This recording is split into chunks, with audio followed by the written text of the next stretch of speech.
Correct po. And she is Representative Maria. Your Honor, with all due respect. This is cross, Your Honor. Maybe given leeway, Your Honor. Allow the counsel to finish the question and then you may make your objection afterwards. Finish your question, counsel, for the respondent. She is Representative Maria Rene Ann Lourdes G. Matibag. correct? Before I the witness object, Your answers, what is the objection of the lead prosecutor? The questions, Your Honor, of the defense with regards to the wife of the witness is totally irrelevant. Your Honor. And that should not be allowed. Your Honor, these are the, credibility testing questions, the- Your Honor, which is always relevant. The objection is overruled. It tests the freedom from bias, if any, of the witness regarding his testimony, and the chair will Nevertheless, allow Your it. Witness may answer. Your Honor, may I just enter there a was already- continuing objection on the line of questions pertaining to the wife of the witness, Your Honor. So noted. Witness may answer. Opo. All right. Now, let me direct your attention to House Resolution number 989. This is also part of the records of this case, entitled Setting Forth the Articles of Impeachment Against Vice President Sara Z. Duterte. Permission to use a pointer, Your Honor. Now, it appears that from this document Counsel may do so. that your wife is one of the endorsers of this House resolution. Can you confirm that? Yes, the name is her. It's there. Okay. Now, there's a signature page also. This document is not numbered, but it appears that it's around page 19. Can you confirm if this is your wife's signature? I think I have no authority to confirm the signature even if she is my wife. So you can confirm the signature of your NBI agent, but not your wife? It's appeared to be her signature, but I have not confronted with the document so that I can compare it. At any rate, Your Honor, may we allow? With the NBI, it's different.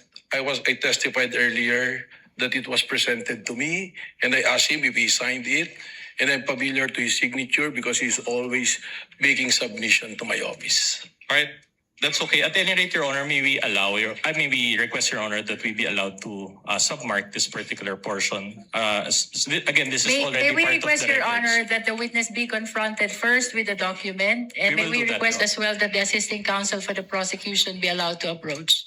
We will do Assisting that, Your counsel Honor. for the respondent may please confront the witness with a document in the presence of assisting counsel for the prosecutor before counsel for respondent requests it to be marked. Witness will kindly look at the document and answer their question. May I first manifest, Your Honor, that the the document being presented to the witness is a photocopy.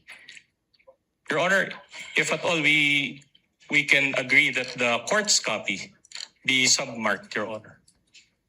And we request, Your Honor, that the first page that we showed and this signature page around page 16 be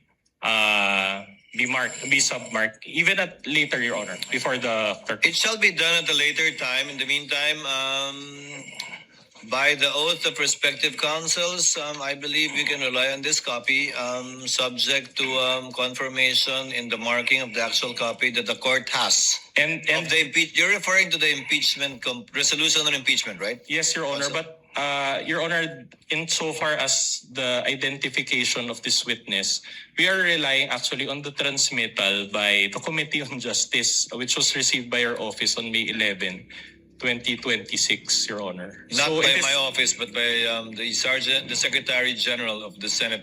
Kindly confront the witness with the document so that he may answer intelligently. If you know only, Director Your Matibag. Honor, respectfully, That is the if I may say something. if the court Yes, will allow me. Director Matibag.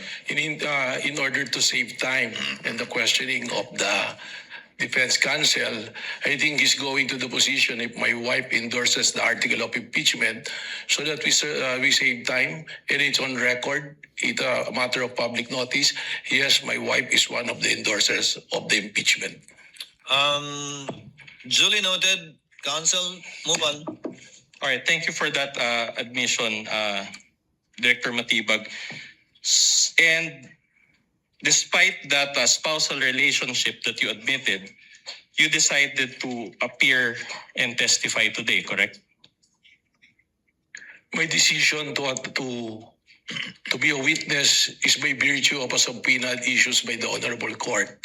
and by invitation of the Committee on Justice, the prosecution. However, the job of my wife as a legislator is totally detached from me being the director of the National Bureau of Investigation. Okay, my next question is, but the court did not issue a subpoena for you to appear today. Actually, Are you saying that you receive a subpoena despite this honorable court not issuing a subpoena for you? even if there's no subpoena in the pre-trial order, I was mentioned to be a witness, and I was invited by the prosecution to be a witness. And from my understanding, in the pre-trial order, I was also listed by the defense. I will be gladly witness for the defense as well if I will be called upon. All right, but which is which? Are you appearing today by virtue of a subpoena or without a subpoena? I'm appearing today as a witness as called upon and announced by the Honorable Court and by the invitation also of the No, that's prosecution. not my question, Director Matibag. You're a lawyer, you know this. Are you appearing today by virtue of a subpoena or no subpoena? There's no written subpoena, but there is a verbal announcement from the Honorable Court that I will be a witness in today's hearing. Your Honor, the question of the defense is misleading. It is apparent that last week a subpoena was issued to the witness, Your Honor, and it is because of the other matters that was heard and addressed by the impeachment court. The schedule of the witness was scheduled to today. Your Honor, The objection is overruled. First, asked and answered, and for the record and information of the senator judges, the presiding officer confirms that no subpoena was issued to Director Matibag. In fact, I asked if one was needed, and the response I got was that it was not necessary. But indeed, the chair also confirms that the name of Director Matibag was requested to be invited by the counsel by the prosecutors, and he was so named by the presiding officer to attend in, I believe, yesterday, supposedly, and today's trial dates. Move on, counsel. just one last question on this point. So Counsel. considering that there's no subpoena, I'm just wondering how it works. Did you coordinate with any of the prosecutors in relation to your appearance in today's proceedings? Well, we conducted some meetings on this matter. You mean prior to your appearance to this honorable court, you met with certain members of the prosecution? Yes, twice when I was informed that I will be a witness on the pre-trial order. All right. Did you meet with the private prosecutors or the public prosecutors? With the chairman of the committee, with the Congresswoman Jerry Miller. And you are confirming in open court that you discussed or you were briefed in that meeting based in your testimony? Okay, you can explain. Well, I'm a lawyer and I know where you're going. There was no discussion or coaching. We just discussed matters that's supposed to be covered by my testimony. Because I'm a director, I will be testifying. Of course, they will want to know what will be the nature of my testimony. In the same way that when you want to present me as your witness, I will be more than willing to sit down with the defense counsel. Your Honor, I take exception to that. I don't think Director Matibag knows where I'm going. In fact, I'm moving on to a new point. At any rate, Your Honor, I don't think we are calling him as a witness. So these are facts that only he assumes. No, but I want to state that for the record, Your Honor. Witness will not argue with the counsel. sorry, Your Honor. Kindly move on, Yes, sir. counsel, for the respondent. All right. Let's just move on, Director Matibag. The NBI is under the DOJ, correct? That is correct. And the DOJ is under the Office of the President, correct? That is correct. Now, BBM, in short, BBM has control and supervision over both NBI and the... Your Honor, I'm hearing comments from the prosecution. I don't mean any disrespect to the President. It's just for purposes of abbreviation, I'm just calling him BBM. But at any rate, I'll move on to my question.